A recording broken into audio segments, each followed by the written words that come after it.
sudah ya, 30 orang.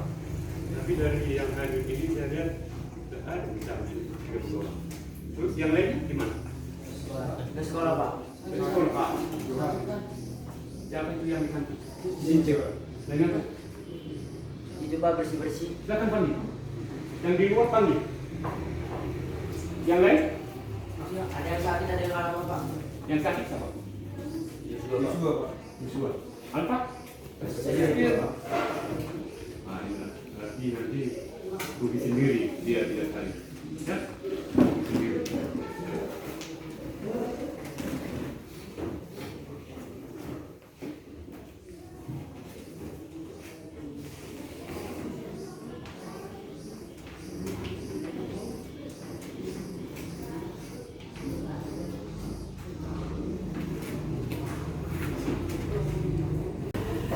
Kita memulai aktivitas pembelajaran kita yaitu pemeliharaan mesin kendaraan ringan. Ada baiknya kita serah diri pada Sang Yang Maha Kuasa. Salah kurang mungkin 2 ya, salah kurang mungkin 2.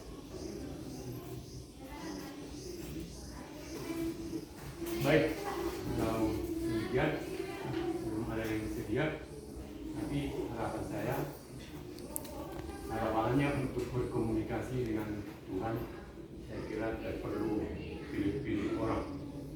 Misalkan diri berkomunikasi dengan Tuhan karena memang komunikasi itu pada intinya adalah meminta berkat. Ya, jadi kita hal ini tidak akan terjadi berulang kembali. Mari kita duduk dengan sempurna, serah diri kepada Tuhan sesuai dengan agama dan kepercayaan masing-masing. 2, 3.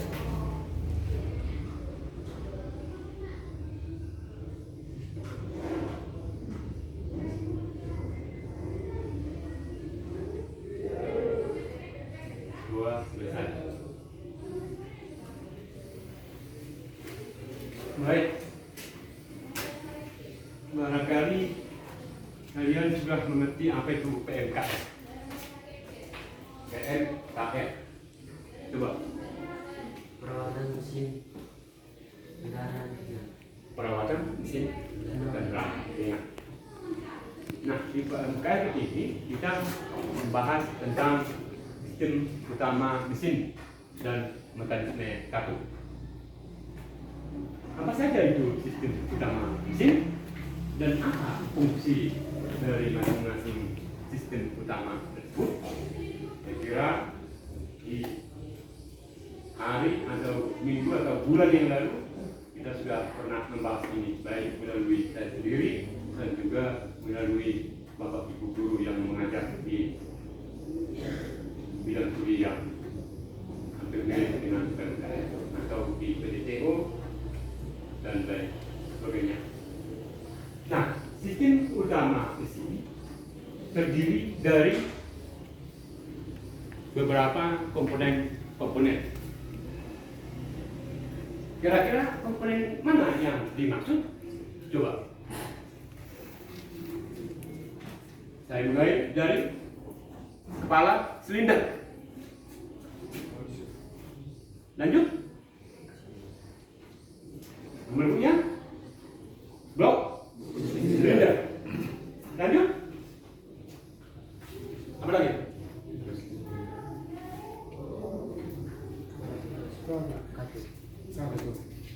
Oke, nanti itu di sistem utama, sistem mekanisme kartu. Baik, dari kepala silinder, blok silinder, cutter atau penutupan tempatnya penampungan oli, dan ada lagi Cross ankle. silinder itu sendiri. Ada lagi poros ankle. Terus ada lagi roda penerus, atau ada yang bilang roda gila, atau bahasa tekniknya adalah flywheel. Ya, masing-masing sistem utama ini memiliki fungsi tersendiri. Gabungan dari sistem utama tersebut adalah untuk menghasilkan tenaga atau power dari kendaraan tersebut. Apabila salah satu tidak ada, maka tidak akan dapat menghasilkan power atau tenaga. Ya? Coba bayangkan, blok silinder ada, kepala silinder ada, mekanisme mekanik ada, pen oil ada, tetapi pistonnya tidak ada. Bisakah menghasilkan tenaga? Tidak akan bisa. Maka komponen-komponen tersebut harus lengkap sehingga bisa berfungsi sesuai dengan fungsinya untuk menghasilkan tenaga atau power daripada kendaraan itu sendiri. Ya? Nah, untuk selanjutnya tersendiri lagi pengelompokannya adalah mekanisme kaku. Ya? Di mekanisme kaku fungsinya saya kira kalian sudah pernah mendengar. Apa fungsi mekanisme kaku tersebut? Fungsi mekanisme kaku tersebut adalah untuk menghisap campuran bahan bakar dan udara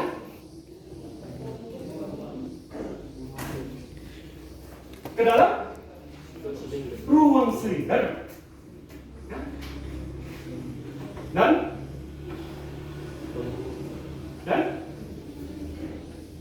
belum pernah dan membuang sisa-sisa membuang gas sisa pembakaran ke exhaust. Kenapa itu bisa kita terbata-batakan untuk menjawab? Karena memang mungkin saja kalian kurang serius ketika belajar.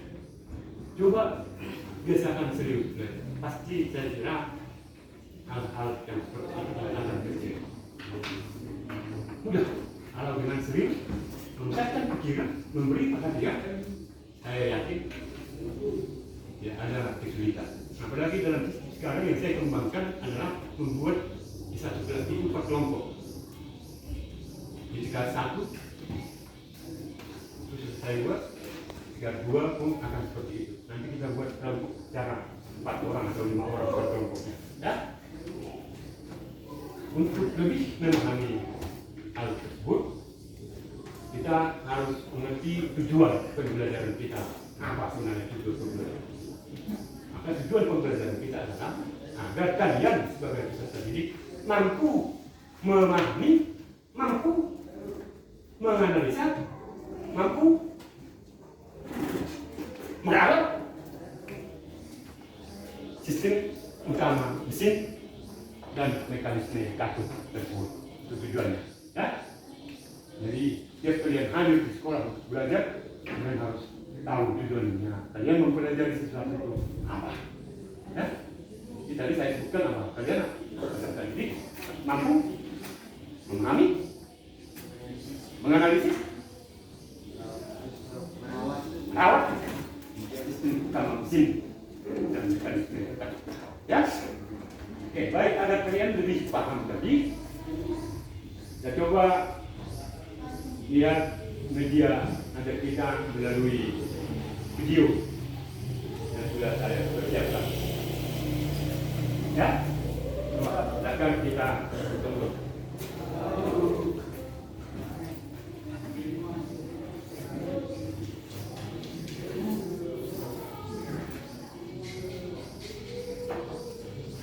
Kalian ada di sekolah itu untuk apa?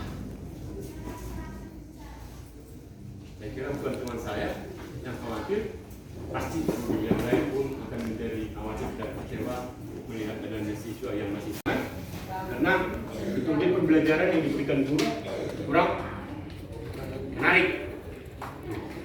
Terus satu lagi, kenapa siswa bisa masuk di ruang kelas? Karena siswa tidak mengatur pola hidup sehat. Apa cukup pola hidup sehat? Makan yang teratur, istirahat yang cukup, tidur yang cukup, dan olahraga yang atau nah, karena kita memang pada umumnya dan petani, maka saya kira ya bukan olahraga lagi, ya itu pergerakan badan dengan cangkul atau dan sebagainya. Berarti seperti bisa orang saya lihat mengantuk, kenapa bisa mengantuk? mungkin sekali dia tidak menjaga pola hidup sehatnya, kesejahteraannya dalam hidup yang tidak baik. Menjadi kelihatannya fokus terhadap yang memiliki handphone hanya menonton YouTube.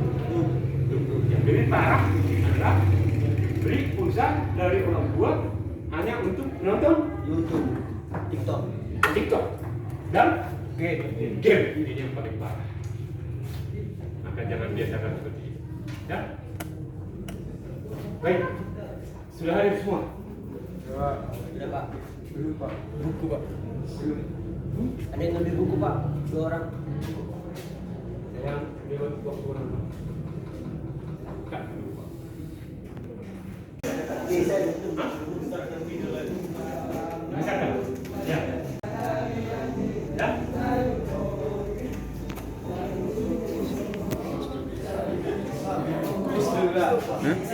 Saya sediakan video pembelajaran kita tentang sistem utama, sistem dan mekanisme datuk. Dari apa yang tadi saya sampaikan di awal materi kita, barangkali masih kurang cukup. Ini sebagai tambahannya. Silakan kita simak dengan baik, ya.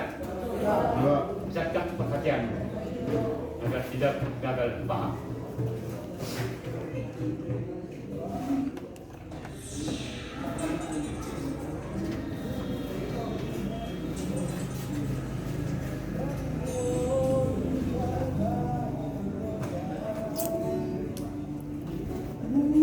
Pada materi sebelumnya, kita sudah belajar tentang berbagai komponen mesin bensin, di mana salah satu komponen utama yang mengusut mesin adalah mekanisme karbon. Sebagaimana yang kita ketahui, pada mesin 4 langkah menghasilkan 1 kali pembakaran memerlukan 4 langkah piston yang terdiri dari langkah pisah, langkah kompresi, langkah pisahan, dan langkah ruang. Untuk menyelesaikan 4 langkah tersebut, crankshaft atau poros engkol harus berputar sebanyak 2 kali. Pada langkah pisah, katup masuk harus terbuka agar udara dan bahan bakar dapat masuk ke dalam mesin. Pada langkah buang, katup buang harus membuka untuk mengizinkan sisa gas pembakaran terdorong keluar melalui exhaust manifold atau knalpot. Selain pada langkah hisap dan buang, maka kedua katup harus menutup. Jika kita perhatikan, pada mesin 4 langkah, dalam satu siklus pembakaran memerlukan 2 kali gerakan naik dan turun piston. 1 kali katup masuk membuka, dan 1 kali katup buang membuka. Mekanisme katup dirancang untuk memenuhi kondisi tersebut. Selanjutnya akan kita bahas mengenai komponen-komponen mekanisme katup pada mekanisme katup jenis SOHJ atau Single Overhead Chuck Shaft.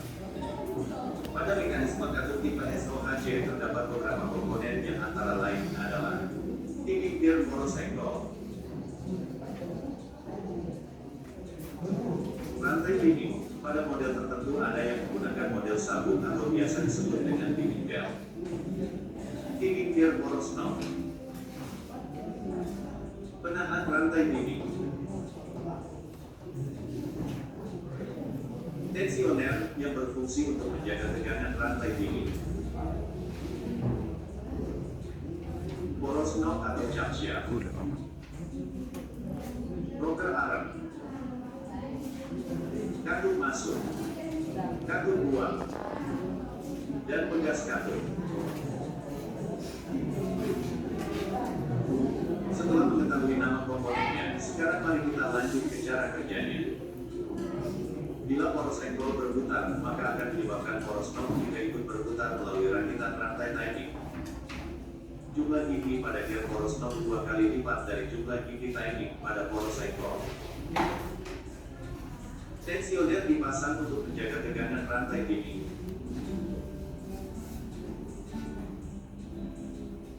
Katup akan terbuka ketika tonjolan pada poros knob menekan rocker arm dan akan kembali tertutup akibat adanya begas.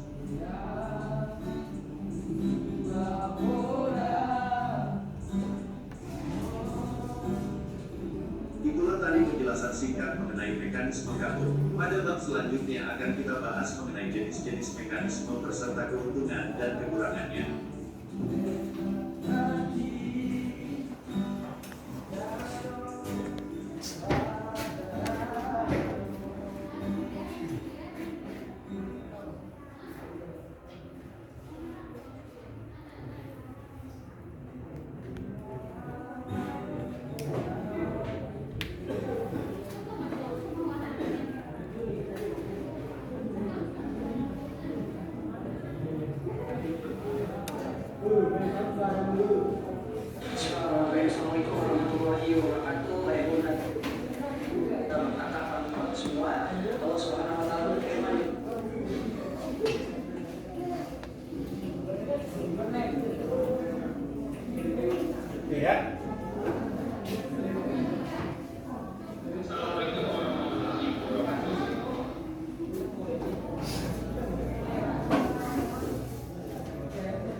kita sudah menonton dalam video pembelajaran ada beberapa hal yang tidak disampaikan ya, secara detail.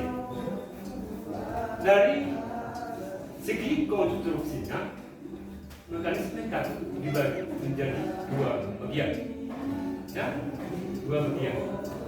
Siapa yang paham yang dua bagian yang dimaksud? Saya ingat nomor satu. Kita tahu yang nomor satunya adalah mekanisme kartu dengan O, H, J. Overheat. Overheat. Kamsa. H. Dan O, H, B.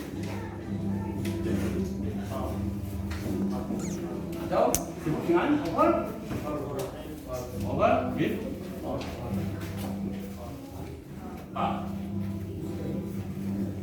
Ya. Biasanya jenis ini memiliki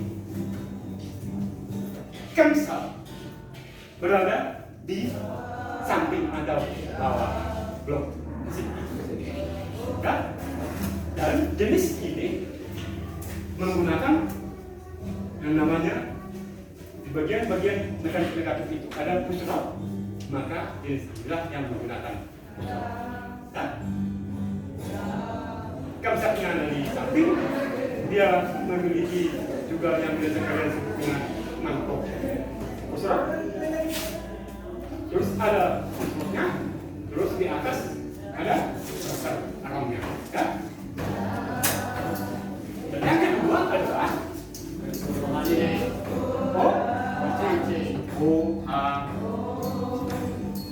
apa itu OHC? Overheat jemsat. Overheat jemsat ini dibagi juga menjadi dua bagian. Yang salahnya adalah SOHC, yaitu single overheat jemsat. Dan yang kedua adalah DOHC atau double overheat jemsat. Apa bedanya yang single dengan yang double? Tentu sekali adalah di jemsatnya sendiri. Yang SOHC single berarti hanya satu buah jemsat ya, untuk menggerakkan rocker arah. Sementara yang di double ada dua buah jemsat untuk menggerakkan rocker arah. Tergantung dari jumlah rocker arahnya atau jumlah dalam kaku itu sendiri. Yang double overheat jemsat biasanya dengan jenis dimensi 16 kali. Dan apa yang dimaksud dengan 16 kali? Ada 16 kali. Ini berarti karetnya atau gadungnya ada 16 buah. Setiap satu silinder dia memiliki 4 buah kaki dan 4 buah kaki. Jadi 2 kaki masuk dan 2 kaki buang. Maka jika 2 kaki masuk, 2 kaki buang di dalam satu silinder, maka dikalikan dengan 4 buah silinder, 4 kali 4 sama dengan 16. Maka jumlah kakinya adalah 16 buah. Paham sampai di sini? Nah, sekarang di sini saya membuat lembar kerja peserta didik, ya. Lembar kerja peserta didik atau LKPD. Silakan masing-masing kelompoknya. Ini kelompok Daihatsu, ini kelompok Toyota, ingat? Kelompok Toyota, ini kelompok Suzuki, ingat? Ini kelompok Honda, ini kelompok Mitsubishi, yang ini kelompok dalam satu dari sini. Sudah. Kelompok Isuzu, ya. Jadi masing-masing nanti buat presentasinya, ya. Presentasinya ke depan. Inilah sebagai tugas dari saya. Sampai di mana kalian sudah memahami tentang materi yang sudah kita pelajari, ya.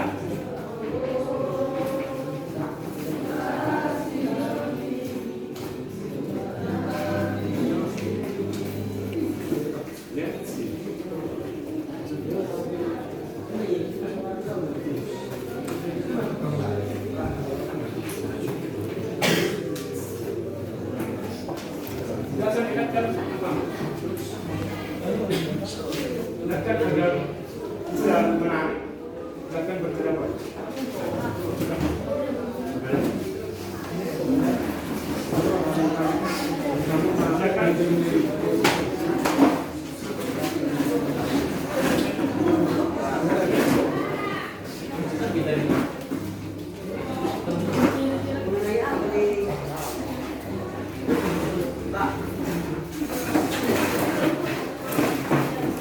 Stop mas Pak. Iya. Sudah? Belum Pak. Yang sudah? Baik. Dari kelompok Toyota. Mana dari Toyota? Silakan. Itu orang yang maju Pak dari kelompok. Ya. 4 orang yang maju, 1 orang berbicara. Silakan.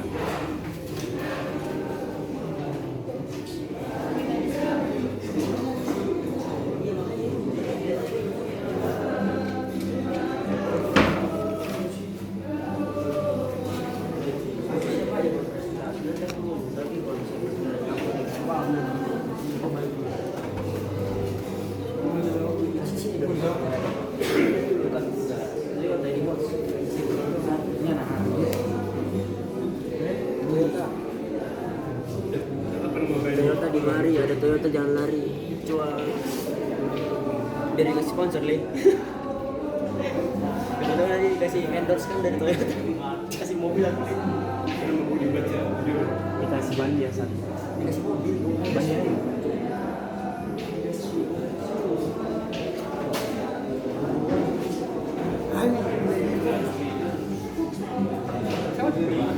ya Pak, olah nari. Dari kelompok Toyota. Oke, perkenalkan kami dari kelompok Toyota ingin mempresentasikan tentang mekanisme katup. Yang pertama, saya akan membahas tentang pengertian mekanis katup. Mekanisme katup merupakan membuka dan menutup katup hisap dan katup buang pada saat yang tepat. Mekanisme ini berfungsi menghisap campuran udara dan bahan bakar ke dalam silinder serta membuang gas hasil pembakaran keluar silinder. Komponen mekanisme katup yaitu adalah 1. Force angle, 2. Batang piston, 3. Blok silinder, 4. Ruang bakar, 5. Katup hisap, 6. Intake manifold, 7. Cam, 8. Cam shaft, 9. busi, 10 pegas katup, 11 katup buang, 12 kepala silinder, 13 cairan pendingin, 14 piston, 15 crankcase. Kondisi pada katup hisap dan katup buang pada saat mekanisme katup bekerja yaitu sebagai berikut. Katup hisap terbuka selama langkah hisap intake stroke untuk menghisap campuran udara dan bahan bakar. Dan katup buang terbuka selama langkah buang exhaust stroke untuk membuang gas hasil pembakaran. Kedua katup secara bersamaan menutup selama langkah kompresi dan pembakaran untuk menjaga kepindahan udara ruang bakar.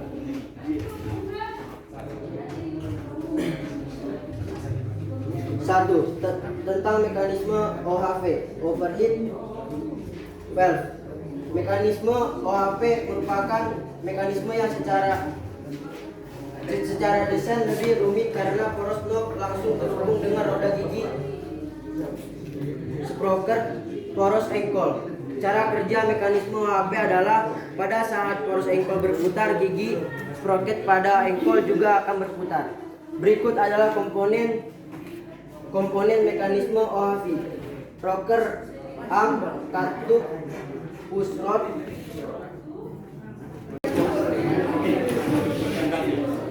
Perkenalkan, kami dari kelompok Suzuki, kami akan mempresentasikan mekanisme katup.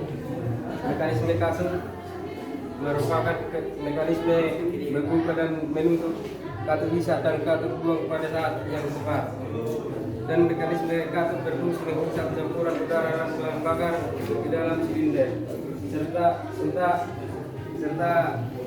membuang gas hasil pembukaan ke luar silinder. Komponen mekanisme katup ada 12 yaitu cam shaft, cam busi, pegas katup buang, intake, manifold, katup hisap, kepala silinder, blok silinder, katup piston, batang piston, jarum pendingin, piston, force anchor. Terdapat 3 kondisi pada katup hisap dapat dan katup buang pada saat mekanisme katup bekerja.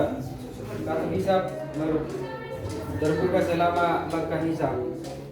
Intake stroke untuk menghisap campuran udara dan bahan bakar.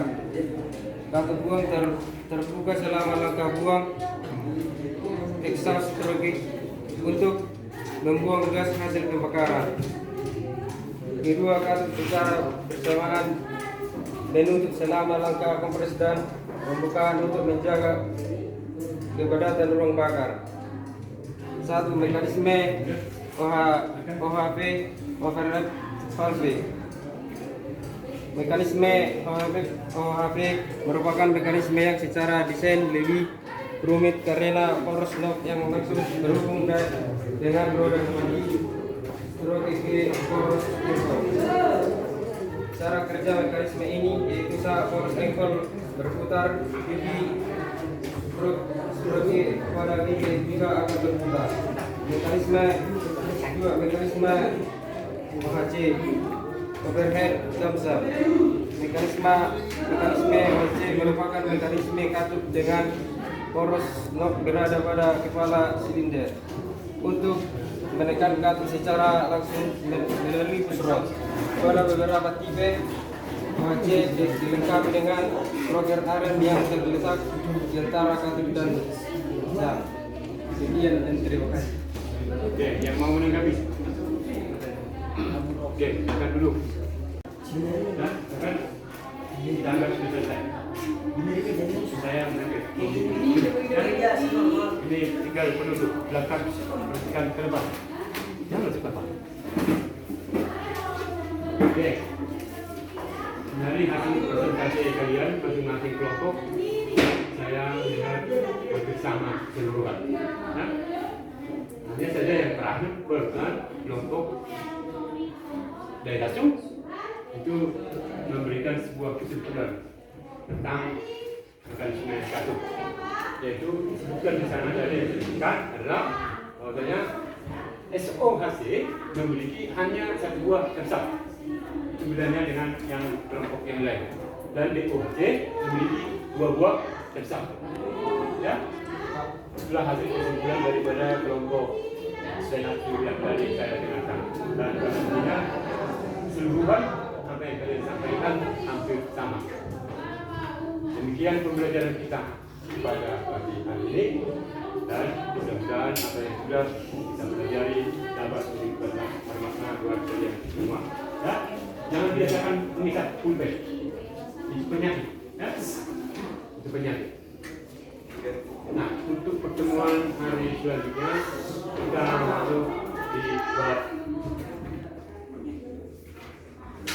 tentang bahan bakar, ya, bahan bakar. Sedangkan nanti belajar sendiri di rumah, nanti kita masuk pada pelajaran selanjutnya. Kita masuk ke pelajaran inti, maksudnya nanti sama seperti yang hari ini kita lakukan. Ya, terima kasih. Untuk penduduk, silakan satu orang ke depan memimpin 2 penduduk.